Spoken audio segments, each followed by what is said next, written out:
What is up, guys? Welcome back to the channel. So today we're going to be talking about my 95 Civic hatchback and basically what I've been doing the last few days. As you can see, a lot of it has been torn down. I have a lot of parts everywhere. I'm kind of just still getting organized and going through what I could possibly save, keep, sell, all that good stuff. I did manage to get a hold of the cluster in here and start to organize other things. I got some other stuff hung on the wall, some fenders, just basically got a lot of stuff off the ground, which gives me a lot more room in here because now disassembling the car just becomes a lot easier. I could stay organized. So before we get into today's video, I'm gonna pull out the hatch and the yellow CRX so we get a little more room in here. I got the car on dollies, as you can see. I'm gonna show you my setup because I just recently took the subframe off, so I don't have, obviously the wheels can't go back on it. So let's pull these cars out and I'll show you exactly what's going on.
So I want to jump right into today's video.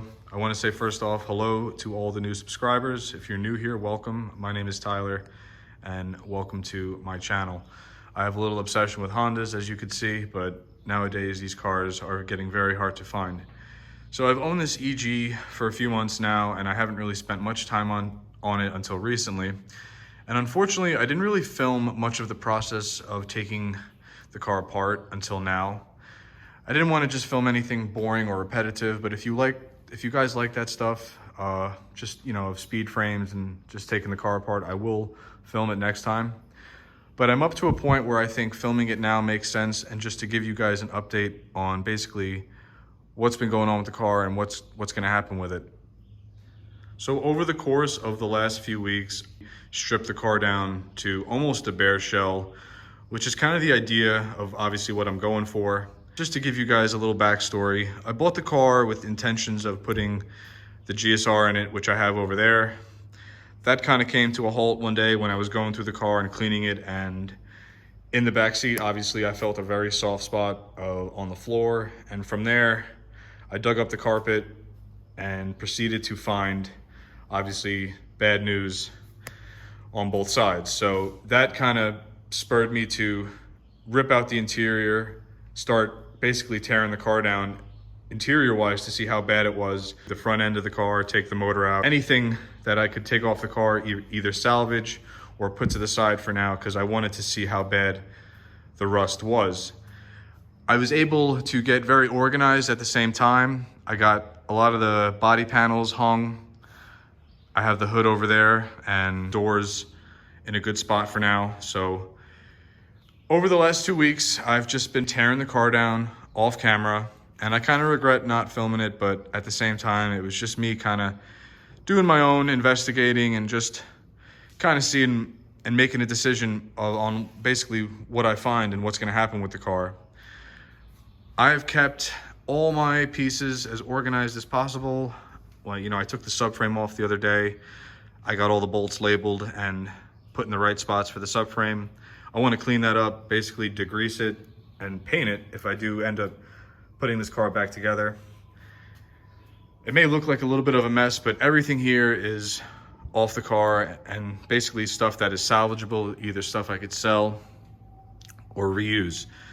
And I've just been kind of labeling things and trying to keep everything in track. I have the entire interior on this shelf right here, and any spare parts that I believe I'm going to use if I do end up obviously keeping it and putting it back together. So this thing spent most of its life, well actually all of its life in Connecticut before I bought it. And as you can see, the rust has spared no moment in time to continue spreading on this car. I basically wanted to tear it down because once I found obviously how bad it was underneath, I knew there was going to be more. But surprisingly enough, it wasn't as bad as I had basically as I expected it to be. I expected these rockers right here to be rotted through, but it's not completely unsalvageable. There's a few soft spots that obviously I'd have to repair, but it's not the entire panel, which thankfully is a good thing, I guess. So I do have the quarter panels. When I took the bumper off, as you can see, the rust continues down into the rear and the trunk. This obviously has to be addressed immediately. This car doesn't sit outside, but a lot of the sheet metal is gonna have to get cut off because I'm sure the cancer continues as we go up. But I'm not ready at the moment to basically start chopping the rust off because I wanna have the right tools and all that. But here's a look at the rear end, the rear crash bar. On this side, it's just as bad, and all this has to be repaired.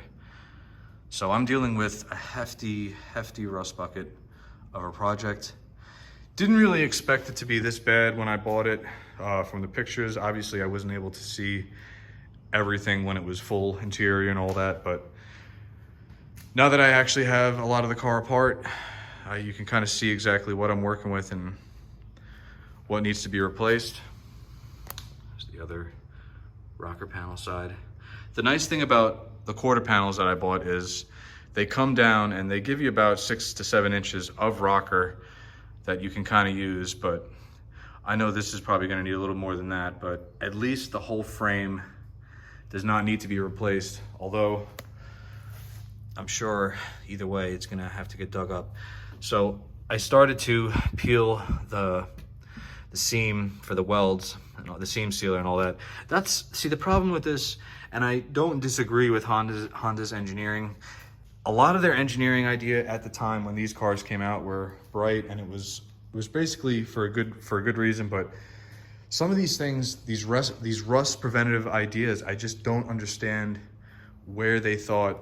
I guess they didn't care in 20 years where these cars would be, but you know, I guess they didn't think people were gonna be this obsessed with them. But a lot of these areas used to catch water and create problems, like the fender liners when they had the rubber seal on the fender liners, and even the quarter panels on some of the cars, like especially on the older Hondas like the EFs. Those rubbers used to just collect water and the car would rot out. So front area is pretty rusty. This front crossbeam bar, it's not too bad, but there's definitely surface areas that are starting that I'm definitely gonna have to like dig into and really brush and scrape all the rust out before I can really get a clean bit of metal. So I'd say the car is about 60 to 65% tore down. Today, what I'm gonna do is I'm gonna continue tearing down the engine bay. I basically wanted to get to a point where I knew if I had to, I could put everything back without referencing it. But now, up to this point, I'm getting a little more involved in tagging everything. And as you can see, the blue tape around the engine bay is just labeling plugs. I want to try to go back if I do end up going back, as OEM as possible. I really enjoy and like the OEM look of these cars. I'm not really big on tucking wire harnesses and all that. I don't mind if it's clean and done right. I do appreciate the time it takes to tuck the harness. Trust me, I do, but I've always been keeping basically a stock look to the cars. It's kind of my thing, and don't hate me for it, but I like to stay organized like that. I'm kind of anal about it. So I've basically labeled everything as best I could for now. As I take stuff off more, I'm gonna start labeling it and just making sure I'm able to put it back in the corresponding area if I need to. So let's jump into taking the rest of this bay apart. I'm gonna just unplug everything, drop the rest of the plastics for the air induct, get the AC evaporated, taking everything off so we can get inside, take the rest of the interior, and get this thing stripped out so we can really dig into the bodywork.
just a quick update on the progress. I got most of the front end as far as harness, cables, all that stuff disassembled. We really have nothing else but the brake lines, the fuel lines, and the rest of the little bit of the evap can. I'm gonna disconnect everything inside now. I've reached a point where I think it's a good enough time to switch over to the interior, because I have to pull the harness out, I believe, through the engine bay. So I'm gonna start taking off the heater core and all that stuff, all the vents and everything like that. I'm just gonna label whatever plugs I don't have labeled already in here quick off camera. Just wanted to show you where I'm at. Got everything up to the shock tower with the fuse box. On the other side, it's up to the shock tower as well. So this is a bare front end at the moment. So let's get into ripping the interior part of the dash out.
So I got the majority of the interior disassembled. All the wires are unhooked from the heater control. And as you can see, most of the venting system and the ductwork is out. I took the booster out. I have a few little plugs that I'm just tagging as I go along. I think I'm gonna call it on today's video. I think I got to a pretty good point now where I'm gonna take my time off camera and just pull the rest of the harness out slowly. But the car is basically stripped out. There's a few more holes I'm actually finding as I'm ripping up this interior close to the footwell, but not a big deal. The car is pretty much torn down to my liking. Got the harness all tagged up. Just got the fuel lines and the brake lines and just the tank basically to drop. But I'm gonna do that off camera since I don't want this video to be too long. But the progress will continue on this car, so I hope all you EG fans stay excited because I will be bringing this car back hopefully soon. Once we start the body work, I'm gonna leave the rear trailing arms on it for now, just so I can move it around better. I'm probably gonna build a platform to actually put the chassis on. So stay tuned for that, but I wanna say thank you guys for tuning in. I hope you're excited because I'm pretty excited about it.